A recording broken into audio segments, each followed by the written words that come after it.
Morning students, taxonomy of angiosperms के topics की इसी कड़ी में आज हम लोग एक बहुत ही इम्पॉर्टेंट टॉपिक जिसको हम लोग evolutionary tendencies in flowering plants या पादपीय पौधों में विकासीय प्रवृत्तियाँ, इसके बारे में डिस्कस करेंगे। ये जो फाइलोजेनेटिक टाइप ऑफ क्लासिफिकेशंस होती हैं उसके जो आधार है वही इवोल्यूशनरी टेंडेंसीज, इनके ऊपर ही कौन सा प्लांट प्रिमिटिव है या कौन सा प्लांट एडवांस्ड है उसके अकॉर्डिंग क्लासिफिकेशन की जाती है। ये जो अभी मैं आप लोगों के सामने इवोल्यूशनरी टेंडेंसीज की बात करूँगी, ये बेसिस के डिक्टा जो कि उनकी पुस्तक the phylogeny and taxonomy of flowering plants में उन्होंने प्रतिपादित की थी, उसके आधार पर हम लोग इस एवोल्यूशनरी टेंडेंसीज की बात करेंगे। इसमें अब आप देखिए कि इसको मैंने दो भागों में डिवाइड किया हुआ है, आदिम लक्षण और उन्नत लक्षण, या फिर प्रिमिटिव कैरेक्टर्स और एडवांस कैरेक्टर्स। जैसे आप लोगों को पता ही है कि प्लांट्स में इवोल्यूशन हुआ है। जो लक्षण आज से हमें लाखों करोड़ों साल पहले पादपों में मिलते थे, अब हमें वो कैरेक्टर्स जो हैं वो धीरे धीरे उनमें चेंजेस आए हैं। चेंजेस कैसे हैं? कुछ कैरेक्टर्स जो हैं वो ज़्यादा कॉम्प्लेक्स हो जाते हैं और कुछ जो होते हैं वो सिंपल भी हो जाते हैं। तो ये एक तरह की एक सूचीबंद हम लोग कह सकते हैं, कुछ ऐसे कैरेक्टर्स हैं। तो इसमें पहले जो मैं कैरेक्टर्स बताऊंगी ये प्रिमिटिव हैं और जो दूसरे कैरेक्टर्स बाद में बताएंगे वो एडवांस्ड हैं। तो अगर हम लोग बेसिक या जो फाइलोजेनेटिक के हिसाब से बात करें तो जो वृक्ष है या शुभ है ये प्रिमिटिव कैरेक्टर्स होते हैं, और जो शाखाएं या जो हर्ब्स होते हैं या जो श्रब्स हैं उनको हम लोग एडवांस मानते हैं। इसी तरह से बहुवर्षीय पादप जो होते हैं, मतलब कि जो पेरिनियल प्लांट्स हैं, इनको हम लोग प्रिमिटिव होते हैं, और जो ये एनुअल प्लांट्स हैं, एक वर्षीय पादप हैं, ये एडवांस्ड होते हैं। स्थलीय या टेरेस्ट्रियल प्लांट्स जो हैं वो प्रिमिटिव हैं, और जलीय या किसी तरह से जिनमें अडेप्टेशंस देखने को मिलती हैं वो एडवांस्ड होते हैं। डाइकोट्स और मोनोकाट्स की अगर हम लोग बात करें तो डाइकोट्स या द्विबीजपत्री पादप जो हैं ये प्रिमिटिव हैं, और मोनोकॉट्स या एक बीज पादप जो होते हैं वो एडवांस्ड होते हैं। अब हम लोग बात करते हैं अपने तना जो है वो सरल है या शाखित है। इसकी अगर हम लोग बात करते हैं तो जो सरल तना होता है वो प्रिमिटिव होता है, और जो शाखित है जिसमें हमें शाखाएं मिलती हैं वो एडवांस्ड हैं। अब लीव्स में कई तरह से लीव्स के भी बहुत सारे कैरेक्टर्स हैं। जैसे लीव्स इनमें अगर हम लोग फाइलोटेक्सी की बात करें तो ऑल्टरनेट अरेंजमेंट में या जो सर्पिलाकार स्पाइरल अरेंजमेंट है उसको हम लोग प्रिमिटिव मानते हैं, और ऑपोजिट या सम्मुख पत्तियाँ और अगर वो चक्र में व्यवस्थित हैं वो एडवांस हैं। इसी तरह से सरल पत्तियाँ जो हैं वो प्रिमिटिव होती हैं, और क्योंकि सरल पत्तियों से ही उनमें कटाव आने की वजह से एडवांस कैरेक्टर्स बनते हैं, तो वो एडवांस्ड होते हैं। जो चिरलग्न पर्ण होते हैं, मतलब कि जो एवरग्रीन लीव्स हैं वो प्रिमिटिव हैं, और डेसिडुअस लीव्स जो हैं वो एडवांस होती हैं, जो पर्णपाती होती हैं। इसी तरह से अगर हम लोग फ्लावर्स की बात करें तो जिन पादपों में बहुत सारे फ्लावर्स लगते हैं वो प्रिमिटिव हैं। अल्पतयी पुष्प जो हैं वो एडवांस्ड हैं। अब जैसे जैसे मैं आपको बताती हूँ एडवांसमेंट हुई है तो उसमें ऑर्गन्स जो हैं उनमें तीन चीज़ें हुई हैं। उनकी संख्या में कमी आई है, वो आपस में उनके ऑर्गन्स जो हैं वो जुड़ गए हैं, मतलब वहाँ पे एडनेशन हुआ है, कोहिजन हुआ है, और उसी हिसाब से उनके कैरेक्टर्स जो हैं अगर हम लोग देखें तो अगर जैसे द्विलिंगी पादप मैग्नोलिया का फ्लावर देखिए या आप निम्फिया का फ्लावर देखिए, जिनमें बहुत सारे सेपल्स हैं, बहुत सारे पेटल्स हैं, और ये सेपल्स और पेटल्स अलग अलग हैं, फ्री हैं, स्टेमेंस की संख्या बहुत अधिक है, और जायांग में कार्पल्स बहुत अधिक हैं, आपस में फ्री हैं।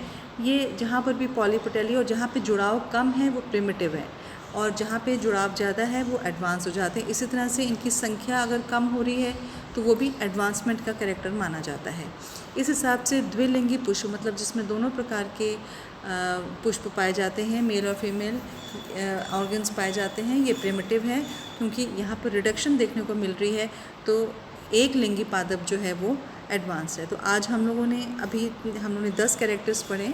मेरे नेक्स्ट लेक्चर्स में हम इसको आगे बढ़ाएंगे, इसी टॉपिक को आगे लेके जाएंगे। अभी इसी तरह से बने रहिएगा। Thank you.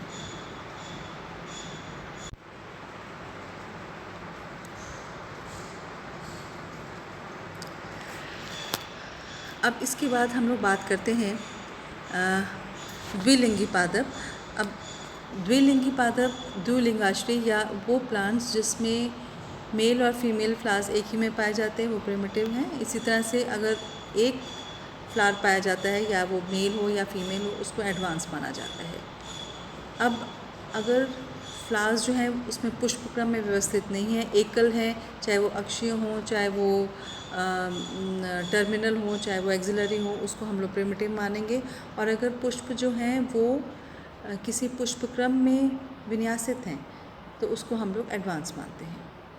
अब अगर फ्लावर्स में जैसे मैंने बताया, जैसे जैसे ऑर्गन्स कम होंगे वो एडवांसमेंट का कैरेक्टर होता है। अगर दल या पेटल्स प्रेजेंट हैं प्रिमिटिव हैं, और पेटल्स एब्सेंट हैं तो उसको हम लोग एडवांस मानेंगे। इसी तरह से पृथक दलीय, मैंने अभी आपको बताया था कि अगर उनमें फ्यूजन नहीं है वो प्रिमिटिव है, और फ्यूजन है, संयुक्त दलीय है पादप, तो वो एडवांस्ड है। इसी तरह अगर दल विन्यास की बात करें हम लोग, दल विन्यास जो है वो व्यावर्तित है तो वो प्रिमिटिव होता है। कोर छादी या कोर स्पर्शी वेलवेट टाइप का एस्टिवेशन, उसको एडवांस माना जाता है। फ्लावर में अगर त्रिज्या समिति या जिसको हम लोग कहते हैं एक्ट्रोमॉर्फिक फ्लावर है तो वो प्रिमिटिव है, और ज़ाइगोमॉर्फिक फ्लावर जो है वो एडवांस्ड है। अब ये जायंगाधार और पेरीजायंगी और जायंगोपारिक की बात करें तो जैसे आपको पता है जायंगोपारिक में वो धंसा हुआ होता है। अगर जायांग धंसा हुआ होगा तो उसके बाहर ओवरी, उसके बाद ज़्यादा सुरक्षा उसको प्रोवाइड होती है, तो वो एडवांस कैरेक्टर होता है। और इसी तरह से जायंगाधार वो थैलेमस के ऊपर होता है और उसके नीचे से सेपल्स पेटल्स निकलते हैं, तो उसमें एज़ कम्पेयर टू जायंगोपारिक इतनी सुरक्षा नहीं होती है। तो जायंगाधार पुष्प जो है वो प्रिमिटिव है, और उसी से परी जाएंगी और फिर जायंगोपारिक कंडीशन का निर्माण हुआ। अगर हम लोग सीड्स की बात करें तो अगर बहु अंडपता है तो वो प्रिमिटिव है, अगर थोड़े नंबर हैं उसके अल्प अंडपता एडवांस्ड है। इसके बाद अगर ये कार्पल्स फ्री हैं तो वो प्रिमिटिव हैं, अगर वो जुड़े हुए हैं या संयुक्त हैं तो एडवांस्ड हैं। अगर हम लोग बीज की बात करें तो अगर उसमें एंडोस्पर्म प्रेजेंट है, भ्रूणपोषी है, तो वो प्रिमिटिव है, अगर नहीं है तो वो एडवांस्ड है। पुंकेसर की संख्या अधिक होना ये एक प्रिमिटिव कैरेक्टर है, उनकी संख्या कम होना एडवांस कैरेक्टर है। इसी तरह से अगर पुंकेसर अलग अलग हैं तो वो प्रिमिटिव है, और एडवांस्ड है तो अगर वो संयुक्त है तो एडवांस्ड है। अगर हम लोग फल की बात करें तो सरल फल प्रिमिटिव माना जाता है, और कंपाउंड जो है वो एडवांस माना जाता है। इसी के साथ साथ कई बार ऐसे होता है कि जो ये अगर हम लोग इवोल्यूशन की बात करें तो इवोल्यूशन कई बारी दोनों तरफ हो सकता है, कई बारी वो सरल से जटिल और कई बार वो जटिल से सरल भी होता है। तो आज का ये लेक्चर यहीं पर मैं समाप्त करती हूँ। इसमें एक बहुत ही इम्पॉर्टेंट जो कि आपका एक मेन क्वेश्चन बनता है इवोल्यूशनरी टेंडेंसीज, उसको डिस्कस किया गया है। आप लोग इसको गो थ्रू हो जाइए। Thank you.